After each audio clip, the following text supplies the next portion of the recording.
Ngayon, kung lahat pala tayo honest, o marami pala tayo sa atin ay honest, why is the Philippines often, or if not all the time, why is the Philippines always ranked as one of the most corrupt countries in the whole world? Yan, sagutin niyo ako niyan. Nagpapakalinis kayo? Aba kung malinis pala ang mga opisyalis natin at malinis pala sa buong bansa, eh bakit palagi tayong nililista ng Transparency International as one of the most corrupt countries in the world? Magtitingnan tayo? Sino kaya dito?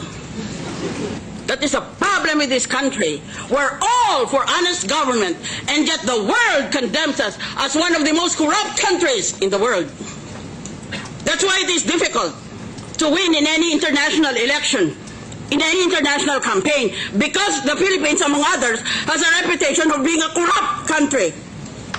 Isip ng iba, kung corrupt ang bayan na yan, walang matinong lalabas dyan. Walang matinong ibubunga yan.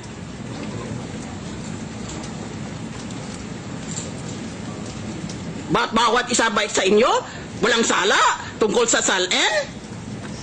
Bigyan niyo ako ng sapang buhay. Panginoon, bigyan mo ako ng sapang buhay at imbestigahin ko lahat. Isa-isa.